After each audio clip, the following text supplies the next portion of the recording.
السلام علیکم تمام مسلمان بہن بھائیوں کو رمضان کے مہینے کی بہت مبارک ہو۔ اللہ تعالیٰ نے یہ مہینہ ہمارے لیے مسلمانوں کے لیے بہت زیادہ اہم ہے۔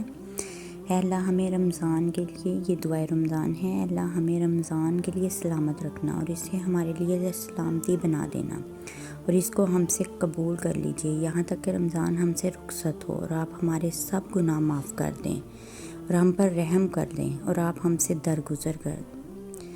یہ پہلے عشرے کی دعا ہے۔ اے میرے رب مجھے بخش دے اور مجھ پر رحم فرما، کیونکہ تو سب سے بہتر رحم فرمانے والا ہے۔ 30 روزے 30 باتیں، روزے جتنے بھی ہیں اس کے یہ وظائف ہیں۔ آپ یہ پہلے عشرے کی دعا کے ساتھ ساتھ یہ وظائف کریں اور اس کا پورا عمل کریں، انشاءاللہ اللہ تعالیٰ اس کی برکت سے ہمارے تمام روزے خیر خیریت سے پورے فرمائیں گے۔ یہ آپ نے نماز فجر کے بعد انہوں نے 11 بار بتایا ہے۔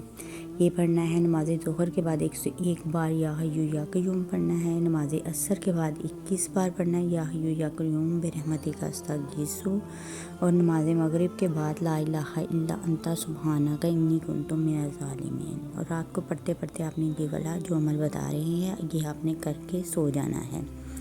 انشاءاللہ پورے 30 روزوں میں اللہ تعالیٰ کی طرف سے کوئی انسان پہ مشکل یا پریشانی نہیں آتی۔ ویسے بھی رمضان بہت برکت اور فضیلت والا مہینہ ہے، اس لیے انسان کو اس میں زیادہ سے زیادہ عبادت کرنی چاہیے۔ نبی پاک صلی اللہ علیہ وسلم کا ارشاد ہے، کون سا صدقہ افضل ہے؟ فرمایا رمضان میں صدقہ کرنا سب سے افضل ہے۔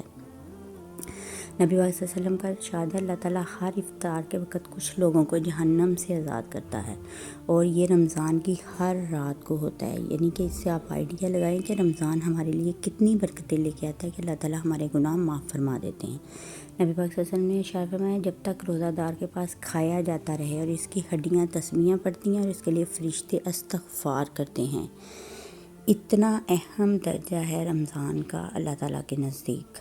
نبی پاک صلی اللہ علیہ وسلم کا ارشاد ہے، رمضان مت کہو کیونکہ یہ خدا کے ناموں سے ہے، لہٰذا ماہ رمضان کہو۔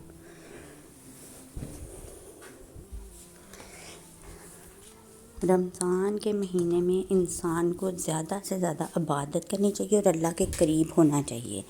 نبی پاک صلی اللہ علیہ وسلم کا ارشاد ہے، ہر چیز کی زکوٰۃ ہے اور بدن کی زکوٰۃ روزہ ہے۔ اسی لیے سال میں ایک دفعہ اللہ تعالیٰ نے ہم پر روزے فرض کیے تاکہ ہم اپنے بدن کی بھی زکوٰۃ دے سکیں۔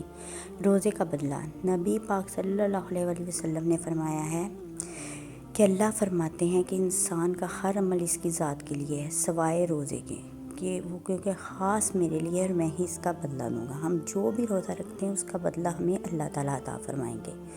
نبی پاک صلی اللہ علیہ وسلم نے فرمایا، جس شخص نے بغیر عذر و بیماری کے رمضان کا ایک روزہ بھی چھوڑ دیا، ہاں وہ ساری عمر کے روزے رکھتا رہے لیکن اس کی تلافی نہیں کر سکتا۔ اس لیے آپ اسی بات سے نبی پاک صلی اللہ علیہ وسلم کے ہمیں آئیڈیا ہو جاتا ہے کہ رمضان کے روزے ہمارے لیے کتنی اہمیت رکھتے ہیں۔ رمضان ایک بابرکت مہینہ ہے اور اس کی بہت زیادہ سعادت ہے، کیونکہ جس نے بھی اس مہینے کی قدر کی اس نے اپنے اعضاء کو گناہوں سے باز رکھا۔ نبی پاک صلی اللہ علیہ وسلم نے فرمایا، جو کوئی شخص روزہ افطار کرے تو اسے چاہیے کہ وہ کھجور پر افطار کرے کیونکہ وہ بہت بابرکت پھل ہے۔ اگر اسے کھجور نہ ملے تو پانی سے افطار کرے کیونکہ وہ پاکیزہ چیز ہے۔ اس لیے یہ سب بہن بن کے بہت آسانی ہے کہ ہم یا تو کھجور سے روزہ افطار کر لیں یا پانی سے۔ جب نبی پاک صلی اللہ علیہ وسلم نے اس کے بارے میں کہہ دیا تو اس سے آگے کوئی بات ہی نہیں ہے۔ نبی پاک صلی اللہ علیہ وسلم کا ارشاد ہے، روزے دار کا سونا عبادت ہے، اس کی خاموشی تسبیح کرنا اور اس کی دعا قبول ہے۔